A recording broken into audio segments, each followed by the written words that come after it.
10 సంవత్సరాల పాలనలో జరిగినటువంటి భూములు కబ్జాలు ఒక ఎత్తు అయితే కాంగ్రెస్ పార్టీ అధికారంలోకి వచ్చిన తర్వాత విచ్చలవిడిగా ఎవరికి నచ్చిన రీతిలో వాళ్ళు ప్రభుత్వ భూముల్ని, అసైన్మెంట్ భూముల్ని, పాఠశాలల భూముల్ని, భారతదేశంలో ఉన్న చట్టాలు ఏవి పటాంచలు శాసనసభ నియోజకవర్గంలో సంబంధం లేని రీతిలో అసాంఘిక కార్యకలాపాలకి అధికారంలో ఉన్నటువంటి కొంతమంది ప్రజాప్రతినిధులు పాల్పడడం అనేది బాధాకరమైనటువంటి విషయం. నేను ఒక దినపత్రికలో రిపోర్టర్గా పనిచేసినప్పటి నుంచి 2 రోజుల క్రితం అర్ధరాత్రి నిలబెట్టినటువంటి స్కూల్ కాంపౌండ్ వాళ్ళ విషయంలో కానీ, స్కూల్ భవన నిర్మాణం విషయంలో కానీ ప్రజల పక్షాన నిలబడి పాఠశాల ఎప్పుడో 1960 కంటే ముందు కట్టినటువంటి పాఠశాల, అక్కడ ఒక శిలాఫలకం ఉంటుంది. 1962లో అప్పటి జిల్లా పరిషత్ ఉన్నతాధికారులు ఇంకొక 2 రూములు ఎక్స్టెన్షన్ చేస్తారు. ఆ రోజుల్లో 2 రూములు కట్టడానికి 10,000 రూపాయలు 1962లో జిల్లా పరిషత్ నిధుల నుంచి మంజూరు చేసి పటాంచెరు నడిపడిన ఒక సుమారు 4 ఎకరాల పైచిలకు ప్రభుత్వ బాలుర పాఠశాలని మెయింటైన్ చేస్తుంటే స్వార్థం కోసం కొంతమంది వ్యక్తులు అధికారులను తప్పుదోవ పట్టించి జాతీయ రహదారి పనులు జరుగుతున్నాయి కాబట్టి అన్నింటినీ జాతీయ రహదారి ఖాతాలో రాద్దామని, ఆ భూమిని కబ్జా చేయాలని, దాంట్లో వ్యాపారం చేసుకోవాలని కొంతమంది అమాయకులైనటువంటి వ్యక్తులని కోర్టులో కేసున్న విషయాన్ని కూడా తప్పుదోవ పట్టించి రాత్రికి రాత్రి కూలగొట్టడం జరిగింది. నేషనల్ హైవే మీద జరుగుతున్న ఈ తతంగానికి ఆ రోజు రాత్రి జిల్లా కలెక్టర్ గారికి ఫోన్ చేసినాం, డీసీపీ గారికి ఫోన్ చేసినాం. పోలీసు ఉన్నతాధికారులు జోక్యం చేసుకున్న తర్వాతనే ఆ రాత్రి అక్కడి నుంచి మిషనరీ బయటకు పోయింది తప్ప అంతకుముందు పోలేదు. బాధాకరమైన విషయం ఏంటంటే ఈడున్న మీడియా మిత్రులతో సహా పటాన్చెరులో ఉన్న పౌర సమాజంలో అందరికీ తెలుసు, ముందున్నటువంటి డబ్బాలకి వెనుకాలన్నటువంటి స్కూల్ కాంపౌండ్ వాళ్ళకి మధ్యన సుమారు 10 ఫీట్ల గ్యాప్ కనబడతా ఉంది. రోడ్డు విస్తరణలో భాగంగా ఇక్కడే నేను కూర్చొని నేషనల్ హైవే అధికారులతోటి ఇతర అధికారులతో మాట్లాడినప్పుడు రోడ్డు విస్తరణకు అడ్డంగా ఉన్నటువంటి కరెంటు స్తంభాలని షిఫ్ట్ చేస్తామని చెప్పి ఆ రోజు ఎలక్ట్రిసిటీ అధికారులందరూ కూడా ఇక్కడే గ్రౌండ్ ఫ్లోర్ లో జరిగిన సమావేశం లోపల చెప్పారు. దాంట్లో భాగంగా జాతీయ రహదారి విస్తరణలో భాగంగా రోడ్డు మధ్యలో ఉన్నటువంటి లేదా రోడ్డు బౌండరీలో ఉన్నటువంటి కరెంటు స్తంభాలని తీసి స్కూల్ కాంపౌండ్ వాళ్ళు బయటనే వేసారు, కొత్తగా వేసి. అంటే నేషనల్ హైవే బౌండరీ ఎక్కడి వరకు వస్తుందో ఒక్కసారి అందరూ ఆలోచించుకోవాలి. జిల్లా కలెక్టర్ గారు వచ్చి విజిట్ చేయాలి. తహసీల్దార్కి చెప్పినా చూస్తాము. 100 కోట్ల విలువ చేసేటువంటి ప్రభుత్వ పాఠశాల భూమి విషయంలో జిల్లా కలెక్టర్ గారి స్పందన తీరు గాని, రెవెన్యూ యంత్రాంగం స్పందన గాని బాధాకరమైనటువంటి విషయం. కొంతమంది కబ్జా కోరులకి వత్తాసు పలికే రీతి లోపల జిల్లా రెవెన్యూ యంత్రాంగం పనిచేసింది తప్ప ఇంకొకటి కాదు. కాంపౌండ్ వాళ్ళు బయటనే జాతీయ రహదారి ఎక్స్టెన్షన్ వాళ్ళు కాంట్రాక్టర్ కొత్త పోల్స్ వేసిపోతే స్కూల్ కొట్టాల్సిన అవసరం ఎన్హెచ్ఓలకు ఏమొచ్చిందనే చెప్పాలి, లేదా కాంట్రాక్టర్కి ఏమొచ్చిందని చెప్పాలి. ఒకవేళ నిజంగా నిజాయితీగా ఆ స్కూల్ కూలగొట్టడం అనేది జాతీయ రహదారి విస్తరణ కోసమే అయితే పొద్దున 6 గంటలకు మొదలుపెట్టినండి, రాత్రి కూడా చేసిరంటేనే మీరు దొంగలాగా పనిచేసారు. మీ ప్రవర్తన దొంగలాగా పనిచేసినట్టు కనబడుతుంది. మాంసం తింటున్న వారి మెడల బొక్కలు వేసుకోవడం ఎవరు కూడా. అక్కడ ఉన్నటువంటి వ్యక్తులు ఎవరైతే కొందరు ఆ భూమిని కబ్జా చేయడానికి దశాబ్దాల నుంచి ప్రయత్నం చేస్తున్నారో వాళ్ళు ఒక చిల్లర మల్లర రాజకీయం చేసేటువంటి ప్రయత్నం చేశారు. కాంపౌండ్ వాళ్ళ తర్వాత స్కూల్ కి మధ్యన కాంపౌండ్ వాళ్ళకి మధ్యన సుమారు మళ్ళా 10 ఫీట్ల స్థలం ఉంది. కాంపౌండ్ వాళ్ళు కనబడుతుంది ఫోటోలో, కొత్తగా వేసిన కరెంటు స్తంభాలు కనబడుతున్నాయి ఫోటోలో. ఏం రోగం వచ్చిందని రాత్రి కూలగొట్టాడు. నేషనల్ హైవే రోడ్ కూలగొడితే కలెక్టర్ కంప్లైంట్ ఇవ్వాలి. అలా ఇది డిస్మెంటల్ చేసినటువంటి స్కూల్.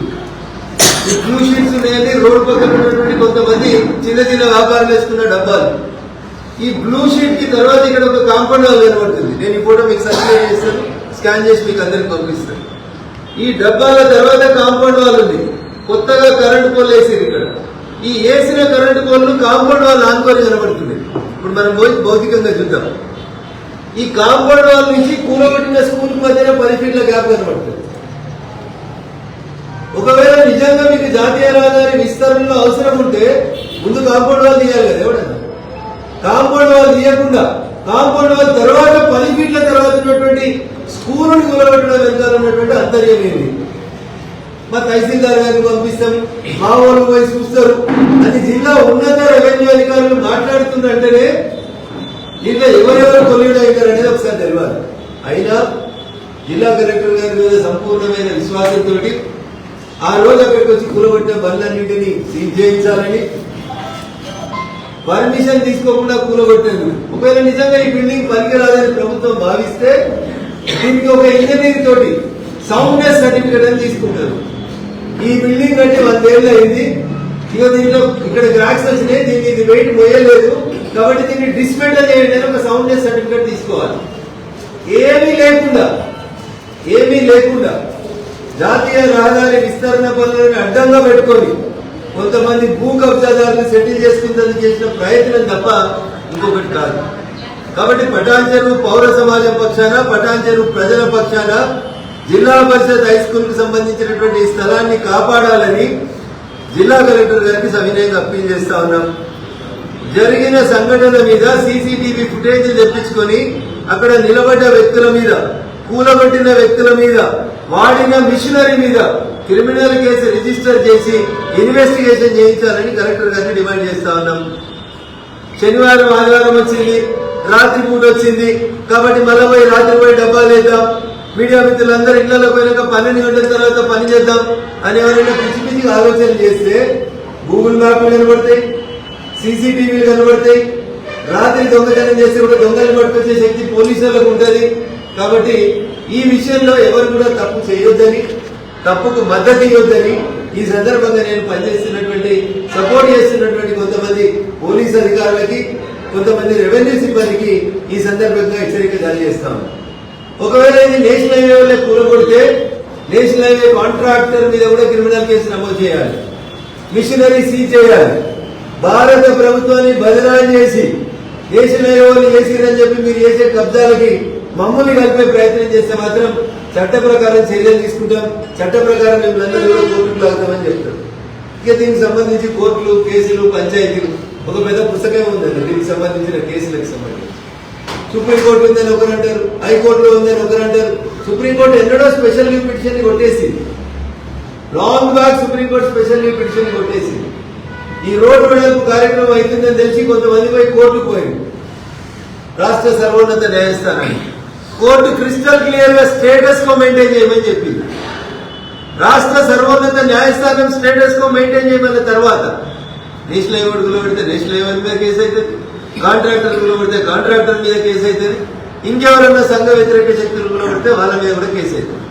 కాబట్టి జిల్లా కలెక్టర్ గారు జిల్లా రెవెన్యూ అధికారిగా, జిల్లా అడ్మినిస్ట్రేటివ్ ఆఫీసర్ గా, జిల్లాలో లా అండ్ ఆర్డర్ ని కాపాడాల్సినటువంటి వ్యక్తిగా ఈ భూమికి సంబంధించి సమగ్రమైనటువంటి విచారణ జరిపించి దోషులను శిక్షించాలి.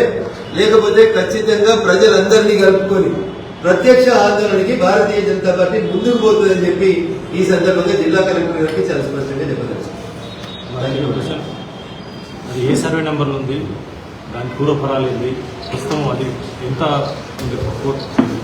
428 సర్వేలో మీకు అవగాహన ఉందా లేదా? అవగాహన ఉంటుంది కాబట్టి నేను ఈనాడు రిపోర్ట్ కూడా కొట్టాను. సో కోర్టుకు పోయింది కూడా ఈ స్థలం మాది అని చెప్పినటువంటి వ్యక్తులు నేషనల్ హైవే అధికారులు మా భూమిని కబ్జా చేస్తానికి ప్రయత్నం చేస్తా ఉన్నారని చెప్పి చేస్తుంటే వాసిక్ గారికి డౌట్ వచ్చింది. కాబట్టి 2009లో అప్పటి తహసీల్దార్ గారితో సర్వే చేయించడం జరిగింది. 2009 తహసీల్దార్ గారు పంచనామా చేసింది, ఒక మ్యాప్ ఇచ్చింది. ఇది మాది భూమి, ఇందులో మేము ఉంటున్నామని కొంతమంది క్లెయిమ్ చేస్తే ఇందులో పురుషులు ఉన్నటువంటి పోర్షన్ ఇక్కడ మార్క్ చేసేది, చిన్న పోర్షన్. మిగతా అదంతా కూడా సర్వే నెంబర్ 428 పార్ట్ ఇది మొత్తం కూడా జిల్లా పరిషత్ ప్రభుత్వ బాధ్యత కదా అని మ్యాప్ గీసి 2 రూములు ఎక్స్ట్రా కట్టుకున్నటువంటి ప్రొసీడింగ్ కూడా మా మీడియా మిత్రులకి చూపించడానికి మేము సిద్ధంగా ఉన్నాం. ఇది 1962లో జిల్లా పరిషత్ ప్రభుత్వ బాలుర పాఠశాల పటాన్ చెరువుకి 2 అదనపు తరగతి గదులు కట్టుకోవడం కోసమని ఆ రోజుల్లో 62లో అన్న 2 రూములు కట్టేందుకు ప్రభుత్వం ఇచ్చినటువంటి డబ్బుల విలువ 10,000 రూపాయలు.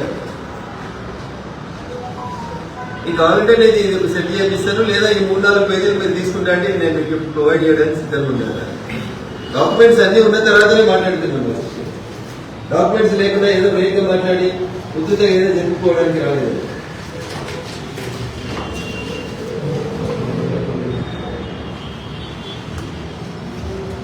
ఇది 2008లో ఒకసారి జరిగింది.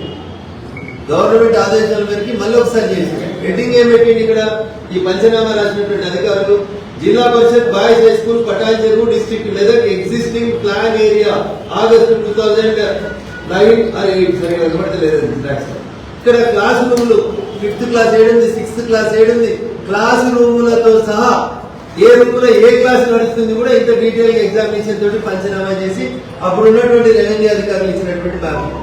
ఇప్పుడు వీటన్నిటినీ కూలగొట్టింది. ఒకవేళ నిజంగా బిల్డింగ్ పనికిరాదు అని ఎవరైనా ఇంజనీర్ చెప్తే సౌండ్నెస్ సర్టిఫికేట్ తీసుకొని పగలు కూలగొట్టింది. నేషనల్ హైవే వాళ్ళకి ఏమవసరం ఉంటుంది? కాంపౌండ్ వాళ్ళు బయటనే మీరు కరెంట్ స్తంభాలు వేస్తుంది కదా. మీరు కాంపౌండ్ వాళ్ళు లోపల 10 feet పై స్కూల్ ఎందుకు కూలగొడుతున్నారు? ఎందుకు నేషనల్ హైవే అనే పేరు ఎందుకు వాడుతున్నారు? అంటే ఇక్కడ రోడ్ మీద పని నడుస్తుంది కాబట్టి ఏ జరిగినా వాళ్ళ ఖాతాలోనే నొక్కేద్దామని కబ్జా చేద్దాం అనుకున్నటువంటి కొంతమంది వ్యక్తులు చేసినటువంటి కుట్రగా నేను చూస్తా ఉన్నాం. మేము 3, 3, 6, 3, 9, 10, 13 గుడిసెలు ఉన్నాయి ఇక్కడ. వాళ్ళ గుడిసెల బొమ్మలు కూడా క్లియర్ గా చూపించారు. ఇది ఇప్పుడేదో కోర్టు కేసు కోసం పంచాయతీ కోసం కాదు. గవర్నమెంట్ కోర్టులో ఇచ్చిన అఫిడవిట్ లో కాపీలు ఇవ్వండి. 13 గుడిసెలు ఉన్నట్టు ఇక్కడ డిమార్కెట్ చేసుకుని చూపించి.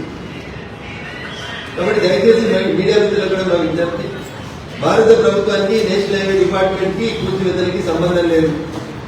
ఒకవేళ ఉంటే మళ్ళీ చెప్తున్నా, ఒకవేళ ఉంటే లోకల్ సిట్టింగ్ ఎంపీగా నేషనల్ హైవే అధికారుల మీద కూడా కేసులు పెట్టమని చెప్పి నేనే జిల్లా కలెక్టర్ గారికి, జిల్లా ఎస్పీ గారికి రాతపూర్వకమైనటువంటి కంప్లైంట్ ఇస్తాను. నాకు తెలిసి ఇప్పటికే కేసులు నమోదైనాయని నేను అనుకుంటున్నాను. ఒకవేళ నమోదు చేయకపోతే రేపు రాతపూర్వకమైనటువంటి కంప్లైంట్లు తీసుకొని ఈ జడ్జిమెంట్ కాపీలు మ్యాప్లన్నీ తీసుకొని జిల్లా కలెక్టర్ గారికి ఒకటి, ఎస్పీ గారికి ఒకటి ఇచ్చి నేను స్థానిక ప్రజాప్రతినిధిగా కేసు నమోదు చేయమని మళ్ళీ అడుగుతాను. కాబట్టి దయించి సహకరించాల్సిందిగా మా మీడియా మిత్రులే విజ్ఞప్తి. వీఆర్ నాట్ అగైనెస్ట్ ఎనీ పెట్టి vendor and small vendor. Road పక్కన గుడిసెలు వేసుకుని డబ్బాలు వేసుకుని వ్యాపారం చేసుకునే వాళ్ళకి మేము వ్యతిరేకం కాదు. కానీ దాని ముసుగులో భూములు కబ్జా చేస్తామని ఎవరంటే మాత్రం 100% నట్టకుండా తెలియదు. కొంతమంది స్థానికులు మా తాతల ఆస్తి ఫిర్యాదు చేసిన సమాచారం వాళ్ళదా కాదు. సో అది కాదని నేను కాదు చెప్పాల్సి. గౌరవ సర్వోన్నత న్యాయస్థానం ఈ దేశంలో అందరికంటే పెద్ద న్యాయస్థానం అయినటువంటి సుప్రీంకోర్టే వాళ్ళు వేసినటువంటి స్పెషల్ లీవ్ పిటిషన్ ని డిస్మిస్ చేసింది. దాంట్లో పిటిషనర్ ఎవరు, కోర్టు ఏం రాసింది చదవమంటే కూడా ఒక నిమిషం మీరు అవకాశం ఇస్తే నేను జడ్జిమెంట్ కాపీ ఓపెన్ చేసి ఇప్పుడే చెప్పేస్తాను.